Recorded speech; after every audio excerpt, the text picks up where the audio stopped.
I thought there was a complainant on green. I'm ready on green. If Officer Kraft just went in the hallway or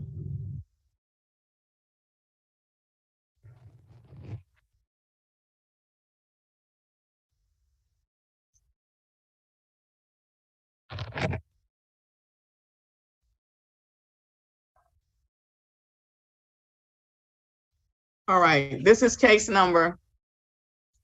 I don't know why y'all have them sitting in the hallway. Full name.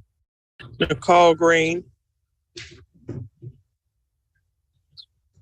Today is the date set for sentencing. Court has had an opportunity to review the pre-sentence report. With respect to the report itself, are there any additions, deletions, or corrections on behalf of the people? Your Honor, I'm looking at the pre-sentence report. We don't have any additions, deletions, or corrections at this time.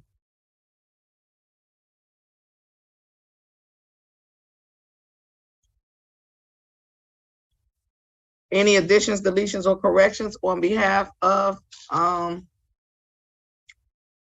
the defense? Your Honor, Ms. Green and I have had the opportunity to review the pre-sentence investigation report. We find it to be factually correct. We have no additions or deletions at this time.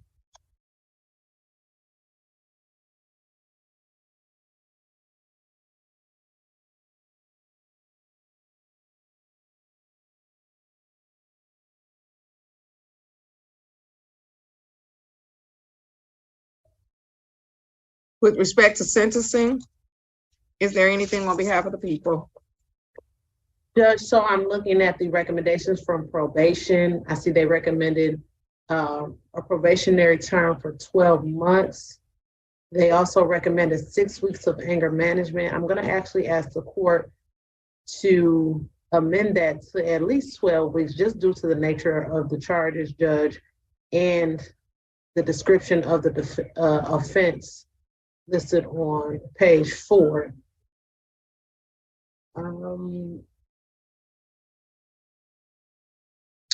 The other recommendations, Judge, I'm just reviewing. I see there's a driver improvement program that was included in the recommendation, which is fine by the people, and 5 days of community service. I'm going to ask the court again to amend that to at least 1 week of community service in this case, Judge. Other than that, Judge, the complainant witness is present in person. I understand that probation did contact Mr. Reeves and he did give a victim impact statement on page 4.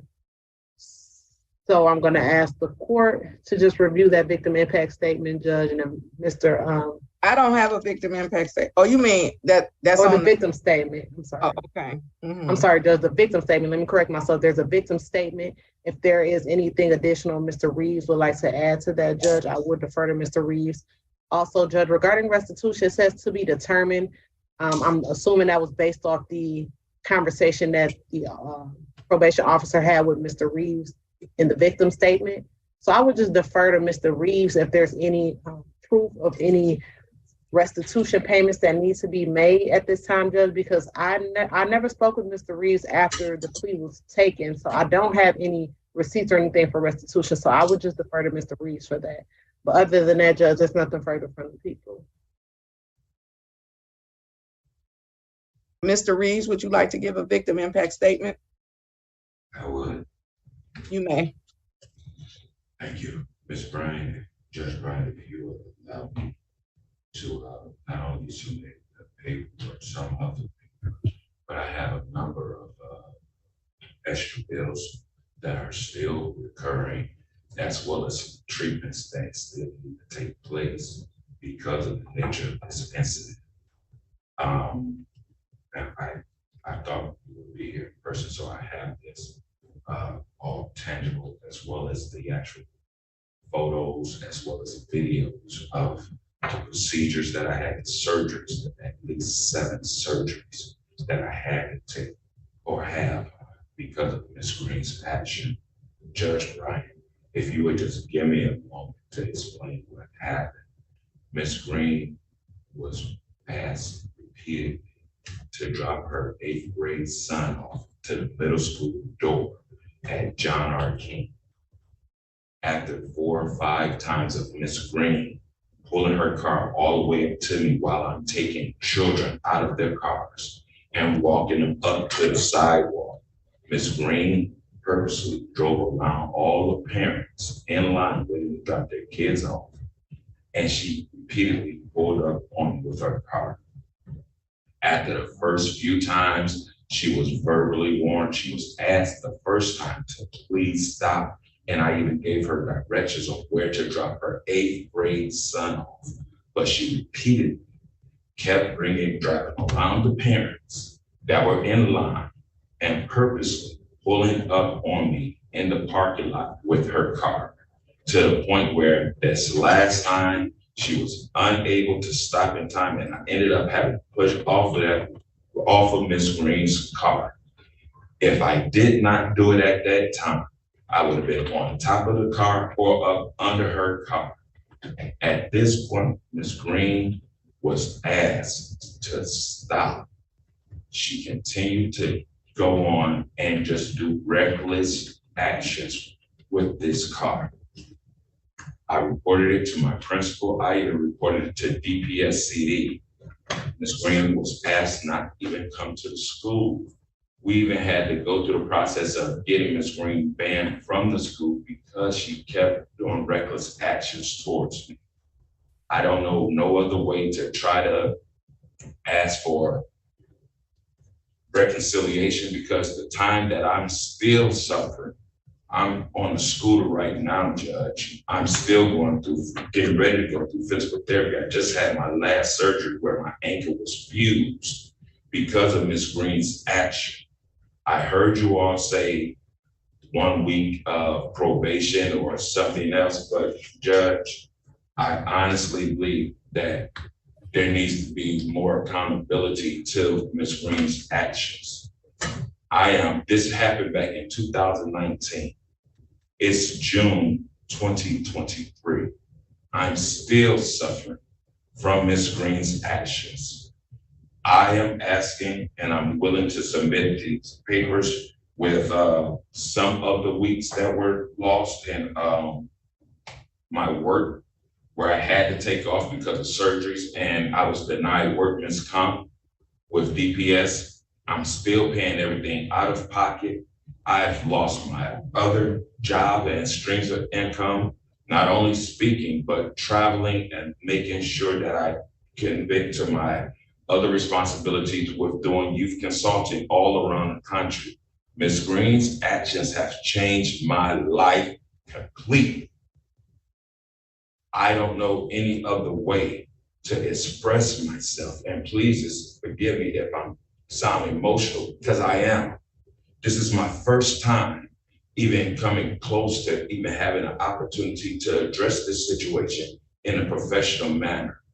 I'm still suffering from this injury that Ms. Green caused. I'm asking, Your Honor, that it's just not probation and anger management, but just as I had to sit still and recover for years now, I'm asking that Ms. Green suffered jail, not suffer, but has had to render jail time, because just like I had to sit still, maybe she needs to sit still and be behind bars, along with paying me back all the money that I have lost, as well as the money that I'm still coming out of pocket on. I can understand if this was an accident, but this was not an accident, Judge Bryant. Ms. Green was asked to stop with the reckless foolishness that she continued to display at John R. King. That's my place of work. This is how I make my living. And for her to come and just continually not only disrespect the school, not only disrespect the kids, but put myself and the kids in danger. Yeah, I don't know any other way to express this, but there has to be some kind of accountability, because the actions that Ms. Green took, I don't know what else to say, but the best way to stand up to a bully in a situation is to say enough is enough. So, Judge Bryant, I don't know what else you would need from me. I have paperwork, I have pictures as well as videos, but please, I'm asking you, do not let this situation just be a slap on the wrist. I am still suffering. This is going to be this has been a life-changing situation where I am affected for the rest of my life. My ankle is now fused. It took me, I started at 3 a.m. Just for example, I started at 3 a.m. this morning because of the rain. Judge Bryant, what I'm asking you is, Ms. Green can never pay me the amount of money that I've lost. She can never replace the amount of time that I've lost, the engagements that I've lost, the time with my family, friends, as well as the schools, as well as their different positions that I now have to try to readjust my new way of life now.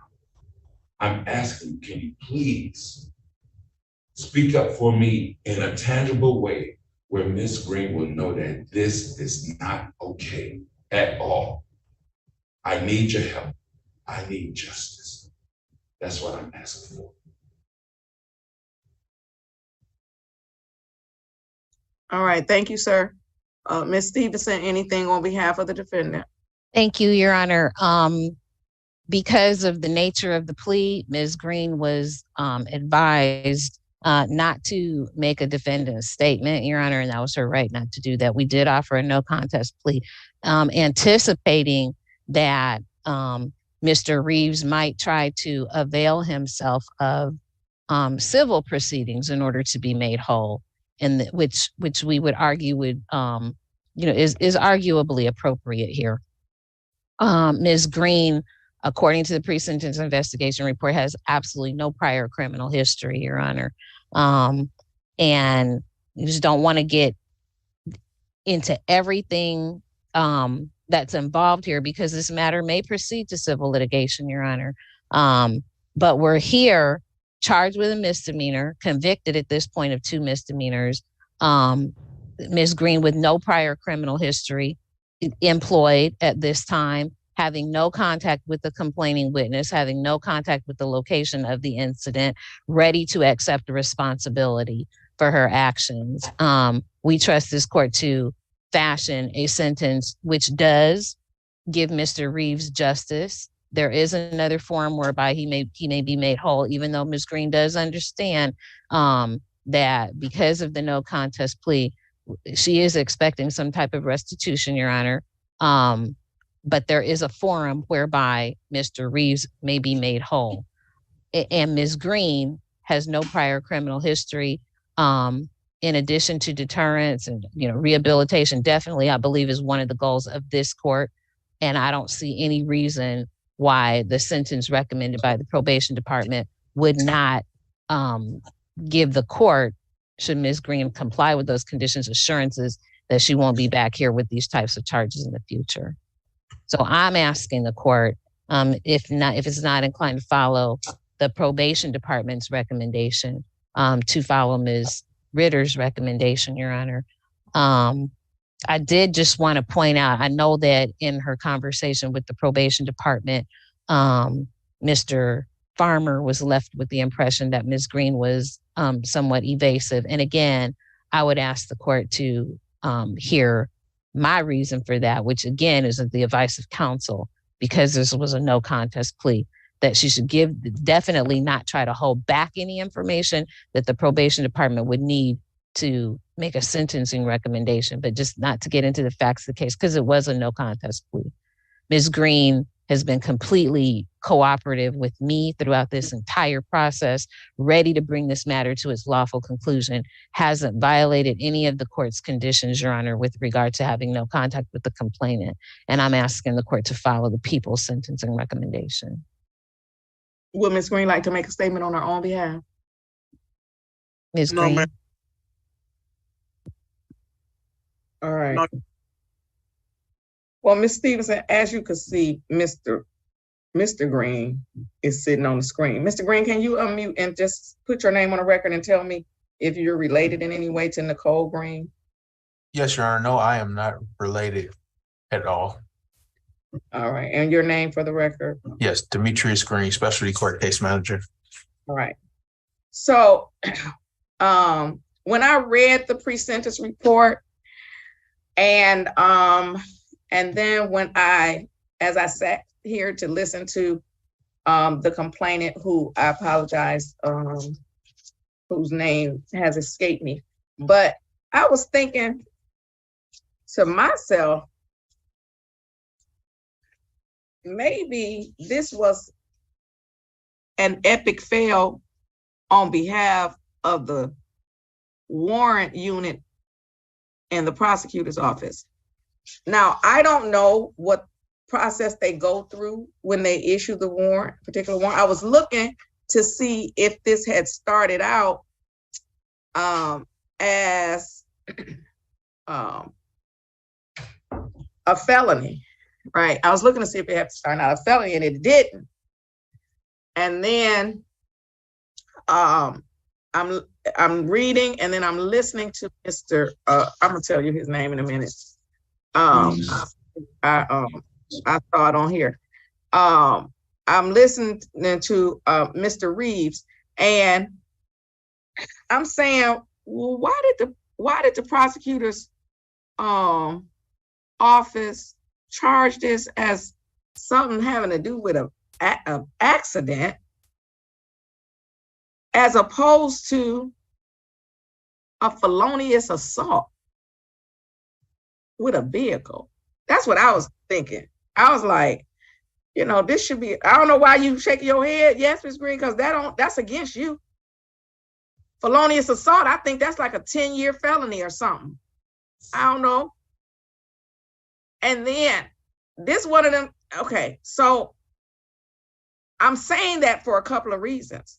So I don't know what the process is that the warrant office of the prosecutors, the warrant division of the prosecutor's office goes through. I feel like if they had interviewed Mr. Reeves, that maybe they would have charged differently. That's how I feel. That if they had interviewed Mr. Reeves, that perhaps they would have charged differently. Because I'm sitting here saying it started out as failing to stop at a personal injury accident, which also says to me that she hit him and ran, a hit and run. So she hit him and she didn't stop. And then, y'all do what you do and negotiate it down to failing to report an accident. Now, I'm going to say that I'm a little disheartened by the way it began in terms of charging and the way it ended in terms of charging. And if what Mr. Reeves said is true, this was sorely, severely undercharged by the prosecution. And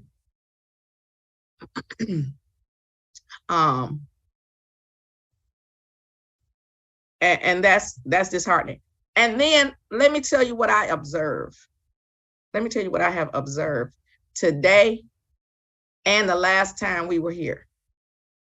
I observe, and I feel like Miss Green could care less. That she could give I need you to stop being so animated, sir. I observed that Miss Green could care less. That she is aloof. She is not contrite.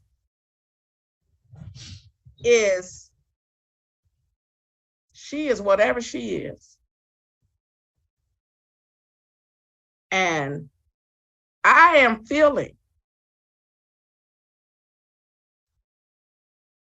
like I almost am not going to accept this recommendation and give her an opportunity to go back up to the original charge,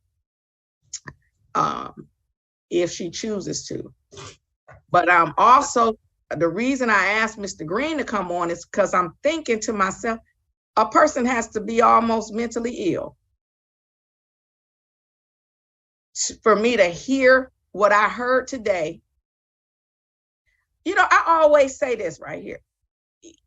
And I've even, I think, told you all this story. I don't know if I've ever said it on the record, but I know I've told it to the attorneys, like off the record when we're having our little, you know, post-court chat, of how I almost hit somebody and how it devastated me, how I was crying at the thought of almost hitting somebody. Yet Miss Green appears on my screen and she did hit somebody. And if that baby shake her head, no, one more time. If she shake that head, no, to the left or to the right. No, one more time.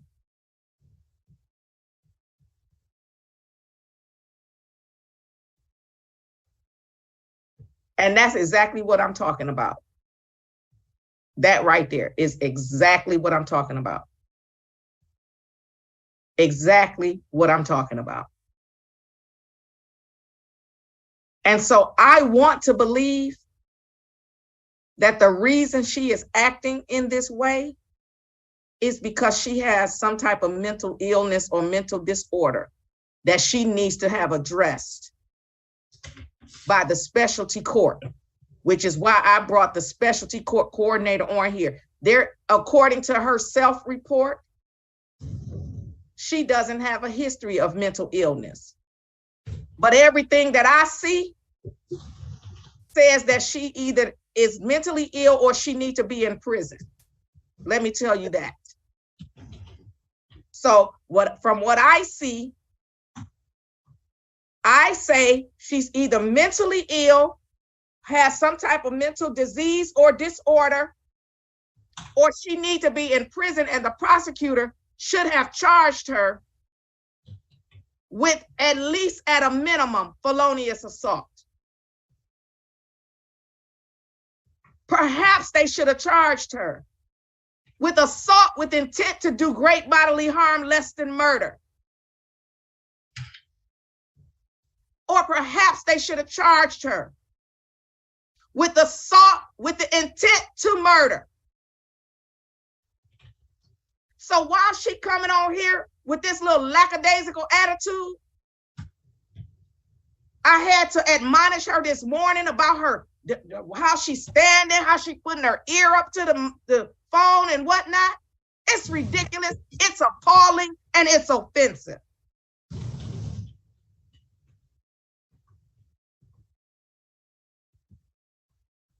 And I agree with Mr. Reeves. I agree with Mr. Reeves. I agree with Mr. Reeves. But where I disagree with Mr. Reeves is that this is simply a misdemeanor. It's a misdemeanor. And it's only punishable by up to 93 days in the Wayne County Jail. Now she's on the verge of getting 90 of the days. But I'm going to give Ms. Green an opportunity to talk to Mr. Green, who says they are not related. So, and I don't have any reason to believe they are. I just always ask when it's the same last name. And she can hear what he has to say. At a minimum, she's going to have to submit to a mental health evaluation before I will agree to her sentencing. You see what I'm saying? She done raised them eyebrows already at the thought of a mental health evaluation.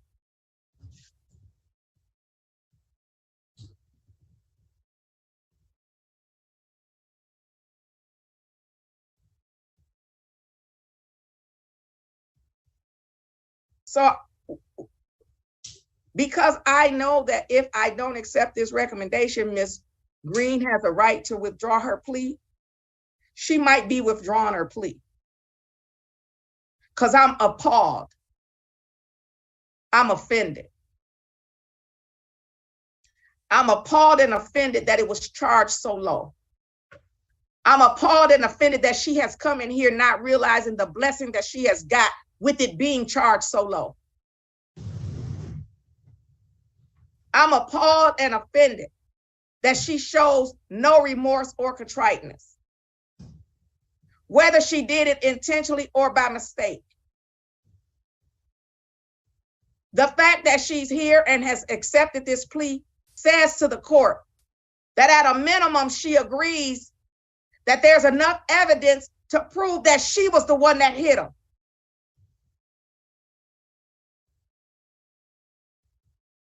And so your attitude sucks.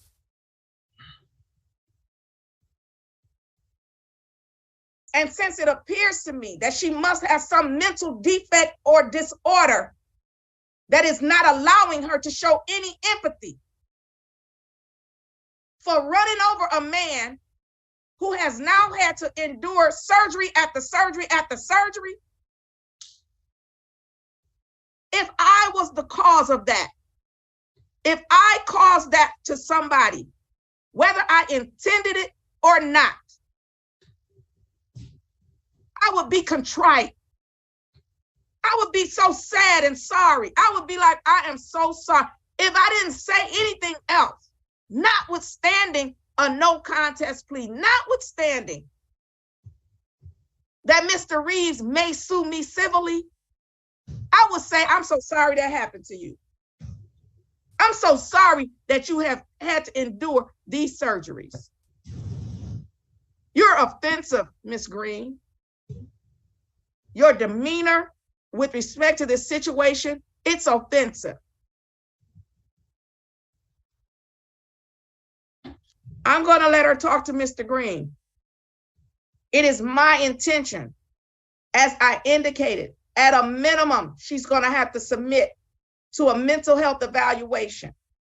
Because if she passes that mental health evaluation and they tell me, no, she just whatever, and she doesn't need mental health treatment, because there's nothing in her report that says she needs mental health treatment in terms of her self-reporting, but nobody gave her a mental health evaluation.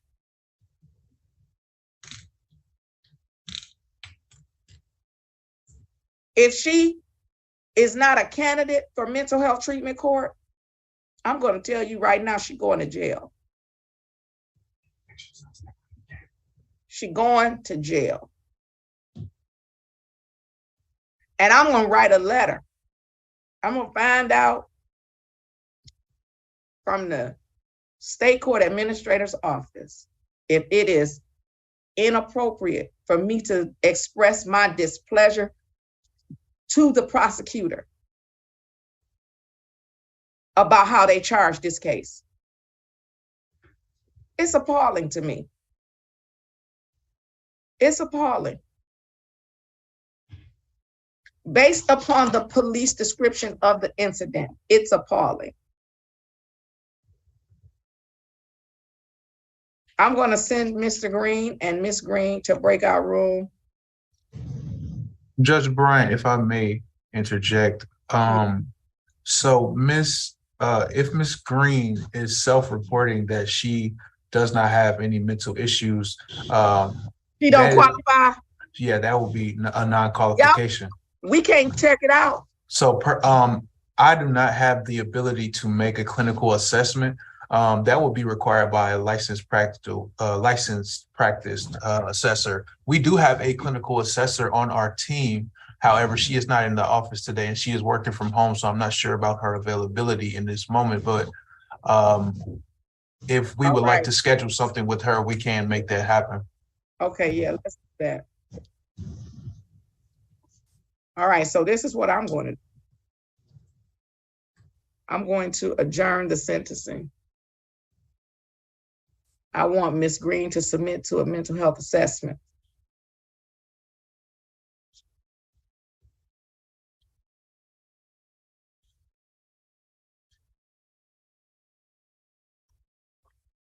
And then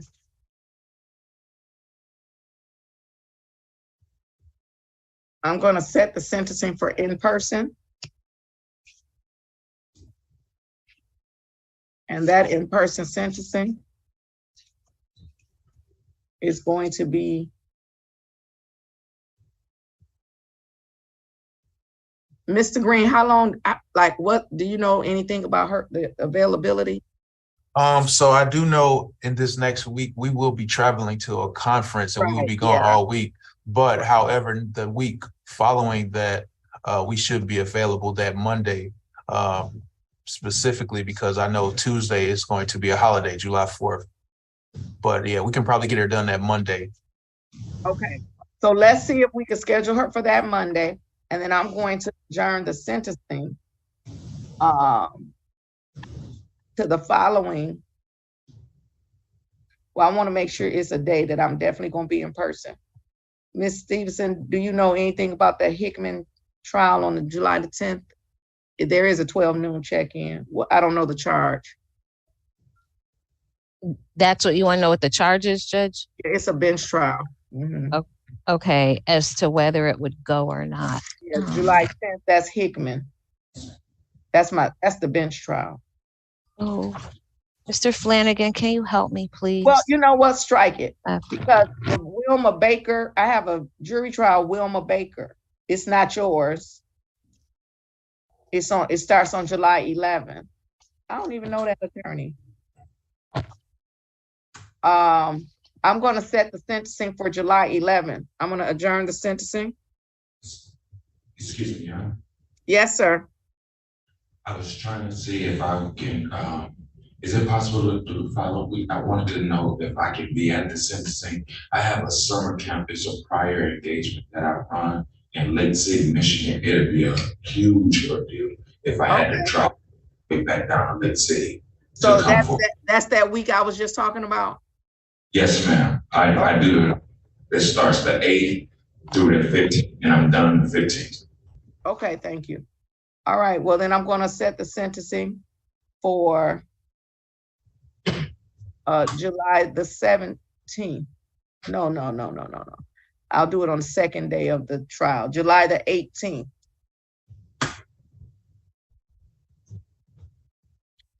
That's at 9:02. And it is in person.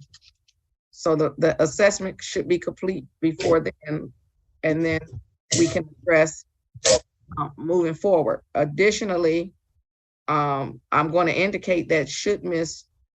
Green fail to appear on July 18th for the sentencing, she looked like she just froze up because she was walking and moving, because that wasn't her same background just a minute ago. When I first looked down, this not the background I had. So she walking and moving, and now she doesn't have signal. I can, I think the phone may have died, but I can get her on the phone so she can hear if that pleases the court. Died, but go ahead. Okay. Because I want her to hear that if she failed to appear, her bond is going to be $30,000, 10% plus a GPS restricted tether. She'll be here, Judge.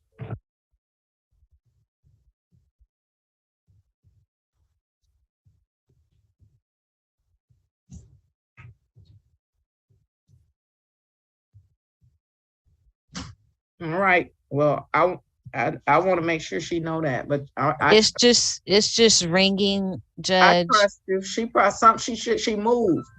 Oh, this is her calling now. Just a second.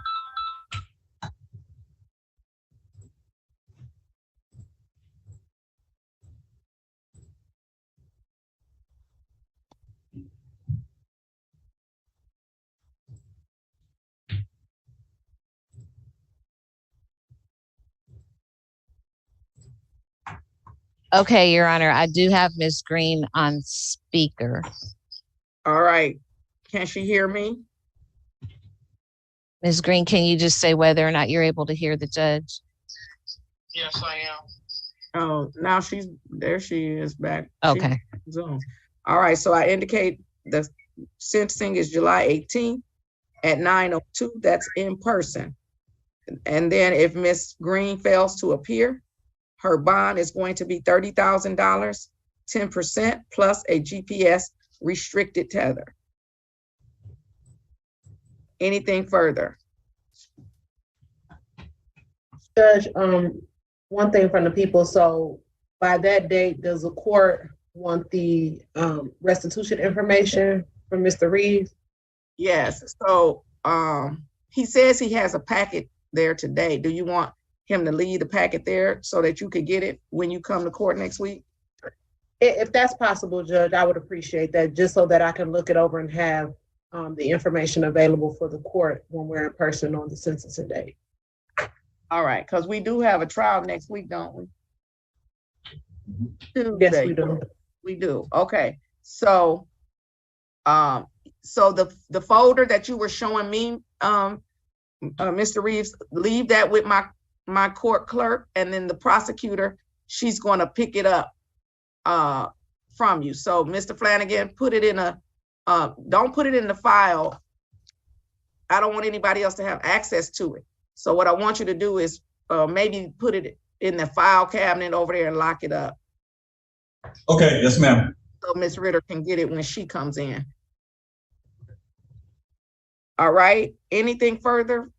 Yes, Your Honor, can I perhaps be placed in the breakout room to get Ms. Green's information so that I can have contact with her to set the assessment? Yes. Or Oh, Mr. I can didn't- get that to Mr. Green. Okay, Well, it's that's too fine. late. I already clicked close the thing out. I didn't see I didn't know Mr. Byrd was still in there. And actually, it looks like we just lost Ms. Okay, Green. well, when Mr. Byrd come out, I'll redo.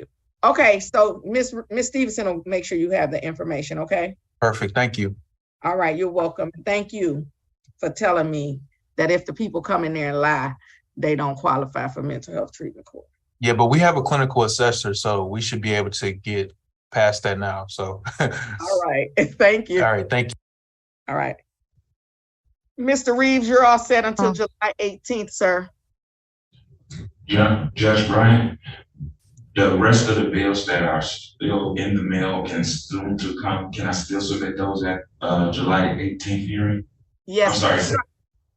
try to get those to the prosecutor before July 18th. Oh, the prosecutor name. I have my cards in the courtroom. If the court officer can give Mr. Reeves my contact information, Judge, I'll speak with Mr. Reeves. All right.